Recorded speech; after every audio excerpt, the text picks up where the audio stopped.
MAEJT Nigeria Organization for Working Children and Youth has organized 2 days regional workshop titled West Africa Convening on Child Domestic Worker and Forced Labor, which brought together key stakeholders from West African countries with the aim of forging a unified strategy for protecting vulnerable children.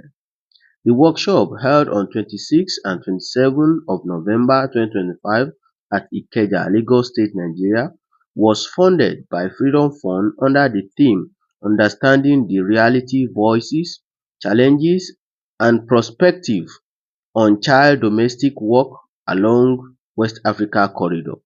At the workshop, the stakeholders deliberated on how to further improve the level of awareness on protection of child domestic workers. Also at the workshop, there was deliberation on how to lobby West African countries on the need to ratify conventions that protect the working children.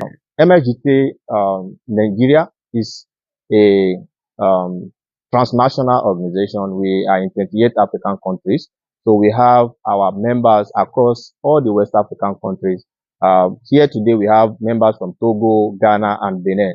So the partnership have been on for since the creation of the organization, and we used to leverage on this to make sure that, because we also observe that most of these children are being sometimes trafficked or move themselves to Nigeria to come and do child domestic work. We are even on a project called protection of migrant children across West African countries. So most of times when we want to do family tracing and reintegration of children back to Nigeria, we need to meet, we most of times meet the NAPTIP, because they are the government, they are the agency that to proceed in that aspect of trafficking and the like. Yeah, if I may count, we have reintegrated more than 200 children for this year alone. We reintegrate 200 children. Some are from Edo State, some are from Benue, and the highest number we are having at the moment, which children we are reintegrating, are children from Benue State. There's a lot of community sensitization that is going on, but we want to move away from just the talk to action, and I'm glad that, NAPTIP is in this conference. Government officials are also here. The civil society organization is here, and the frontline organization.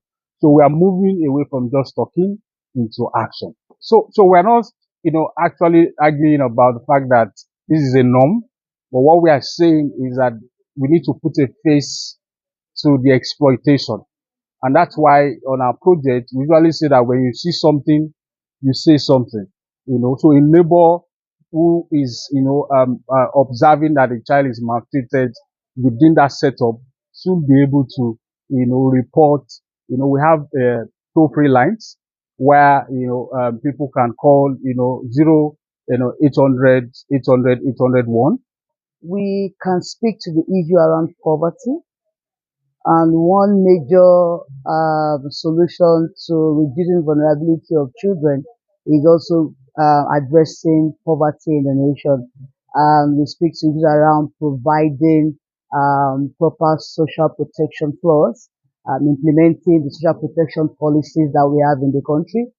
So there is a need for the government to collaborate with the employers, to collaborate with the workers, to ensure that the Convention 189 is being implemented. So I talk about social protection floors, I talk about quality access to education, I talk about ensuring decent work, I talk about issues around labor inspections, ensuring that the workplace, including the homes, the definition of the workplace, which actually is very interesting to me, is that anywhere where someone is employed. That when community leaders come together to talk about the community, they don't involve even children in their decision making, because it concerns us.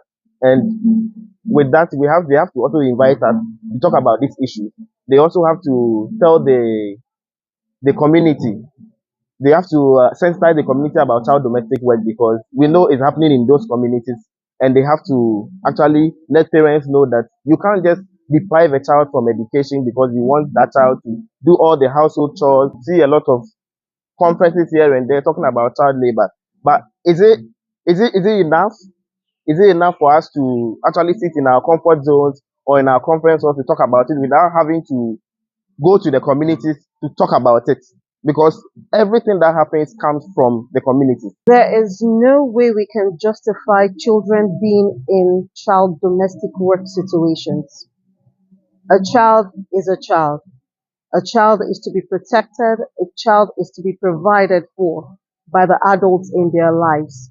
Children should not be exploited under any situation. And we keep confusing child work and child labor exploitation. When you have a child in your house and you ask the child to do basic things, things that will not jeopardize the health, the safety, the growth of the child, that is child work. Wash the dishes, sweep the house. But when you now make these jobs become a child is living in someone else's house and is working from 5 a.m. in the morning to 11 p.m. in the night, that is pure wickedness. That is exploitation. And there is a law against it. You are arrested, you are tried, you serve the time. If you see something,